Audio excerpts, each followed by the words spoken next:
Na cidade de Chipre, no ano 300 a.C., vivia um comerciante muito rico chamado Zeno. Durante uma viagem da Fenícia para o Pireu, o seu navio afundou-se com toda a carga.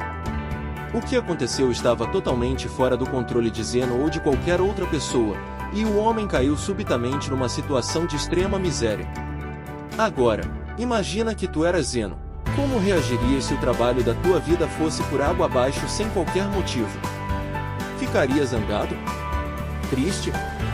Sentiria que a vida e o destino estavam contra si? Para qualquer pessoa, esta é a reação normal. Mas não para Zeno, o pai do estoicismo.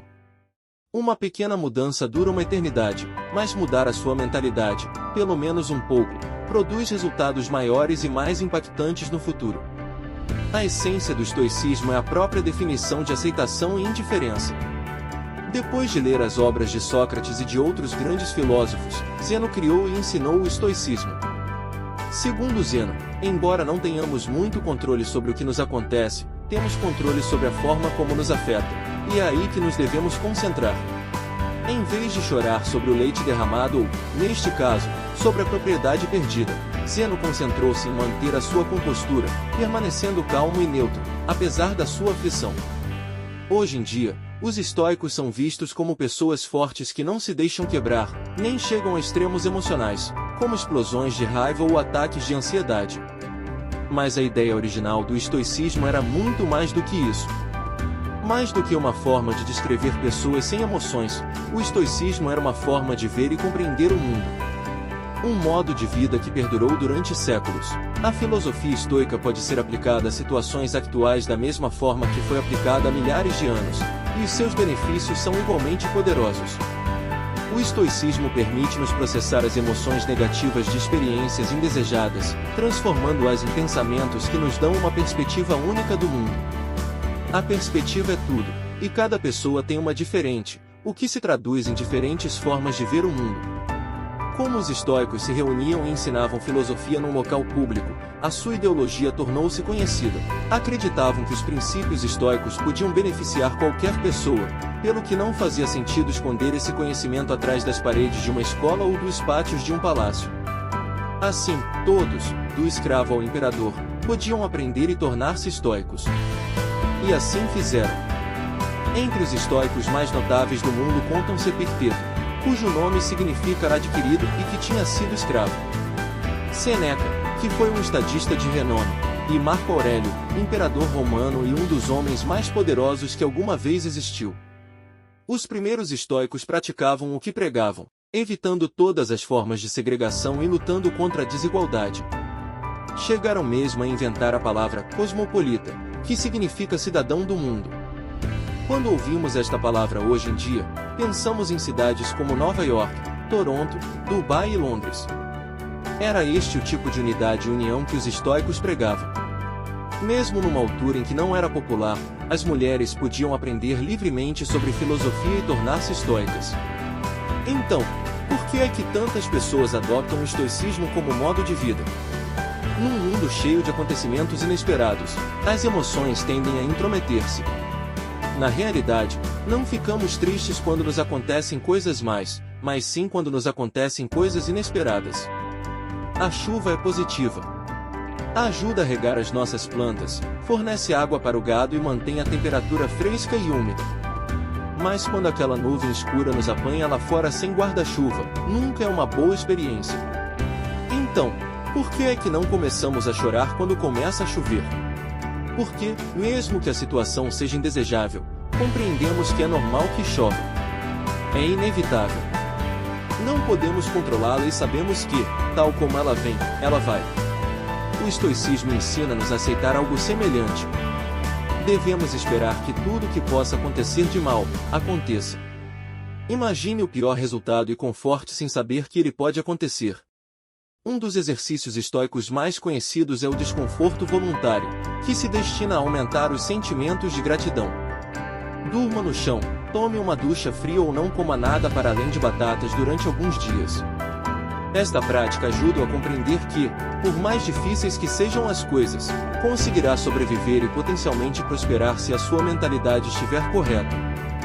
Suportar estas situações desconfortáveis prepara indiretamente a nossa mentalidade para futuros infortúnios. No estado atual do mundo, em que a publicidade surge a cada segundo, somos levados a acreditar que, se não tivermos um objeto, uma determinada aparência ou não ganharmos uma certa quantia de dinheiro, nunca seremos felizes. Esta mensagem é agora mais importante do que nunca. Chegamos ao mundo sem saber nada. Crescemos a aprender coisas em casa, na escola e observando o mundo. Estas três fontes de conhecimento ensinam-nos de formas diferentes, mas a questão é: será que precisamos de interiorizar todo este conhecimento? Se o fizermos, podemos, sem saber, estar a criar expectativas irrealistas nas nossas vidas, o que nos deixará desiludidos e insatisfeitos no final. Essa não é a forma correta de decidir viver. E devemos concentrar-nos em melhorar-nos a nós próprios, através das nossas próprias capacidades. Atribuir qualquer esperança externa ou ligação secundária às ações que tomamos conduz quase sempre à desilusão. Na maior parte das vezes, acabamos por tentar preencher esse vazio com coisas externas, gastando todo o nosso dinheiro num carro, numa casa ou até mesmo na constituição de uma família. Fazemos todas essas coisas pelo seu valor externo, e não pelo seu valor interno.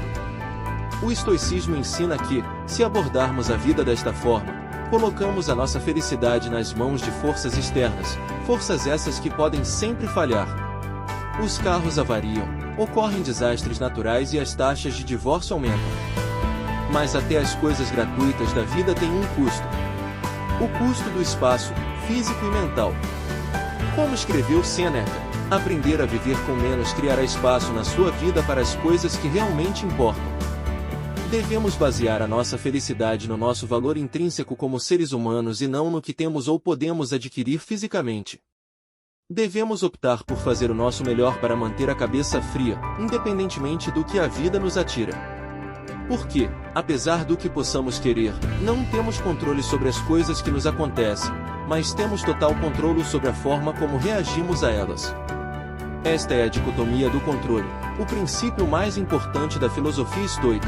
Os estoicos ensinam que temos de aprender a separar o que controlamos do que não controlamos, a determinar o nosso valor não a partir das coisas que não controlamos, mas a partir das coisas que controlamos. Esforçar-se por atingir objetivos é uma boa característica, mas ir-se abaixo quando as coisas não correm como esperado é, do ponto de vista de um estoico, inútil. Fazer vídeos para o YouTube é muito mais fácil do que ser um imperador romano, mas, por vezes, pode ser um desafio. Ter a ideia pode demorar uma eternidade. Depois de pesquisar a ideia para colocá-la no papel, escrever o roteiro, revê-lo, editá-lo, gravá-lo, fazer a miniatura e tudo o resto antes de carregar no upload. Tudo depende de ti até o momento em que carregas no botão de upload. E assim que o fizer, o poder passa para o algoritmo do YouTube. Ainda assim, muitas pessoas avaliam o sucesso de um vídeo como este apenas com base no número de visualizações, subscritores ou seguidores que tem. Essas métricas estão, na sua maioria, fora do seu controle. Os estoicos ensinam que devemos avaliar o sucesso do nosso trabalho com base no esforço que fazemos e não no resultado das nossas esperanças externas. Confie no processo. Pense numa pessoa que se esforçou muito no seu trabalho nos últimos 6 meses. Agora, acredita que merece uma promoção e aborda o seu chefe com o seu relatório de desempenho. O chefe agradece-lhe, mas não lhe dá a promoção e ele vai para casa a pensar que deve ser um desastre no seu trabalho. Não tem em conta que o patrão pode ter se levantado com raiva, que outra pessoa pode ser mais qualificada na altura, ou que a empresa está a perder dinheiro e não pode pagar. Ele não sabe por quê, mas continua chateado.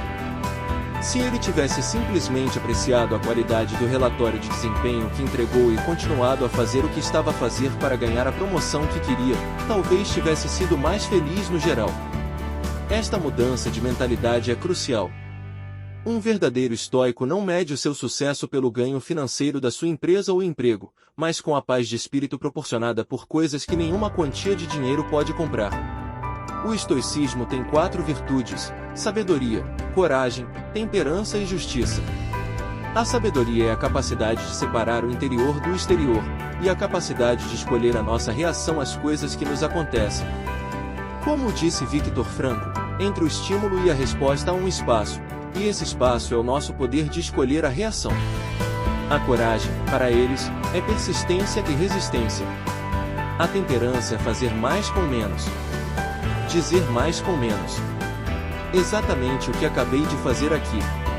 Enquanto Jeff Bezos e Elon Musk lutam pelo topo da lista da Forbes, os estoicos acreditam que o limite da riqueza deve ser simplesmente ter o essencial, e depois ter o suficiente.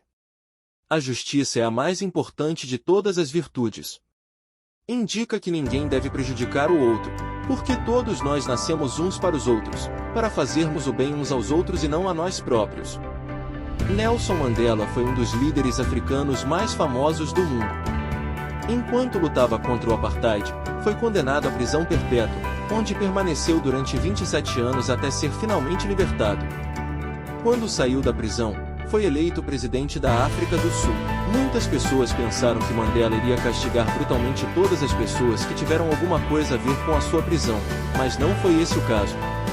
Enquanto esteve na prisão, Mandela leu as obras de Marco Aurélio e aprendeu muitos dos valores fundamentais do estoicismo. Em vez de pedir a cabeça dos malfeitores, exortou o seu povo a perdoar e a reconstruir. Insistiu que o passado já estava fora de controle e que a única coisa que podiam fazer era seguir em frente. É esse o caminho do estoico. Atualmente, na medicina, o estoicismo está na base de procedimentos como a terapia racional emotiva comportamental e a logoterapia. A primeira ajuda os doentes a identificar os padrões de pensamento negativos que estão a causar problemas emocionais e comportamentais.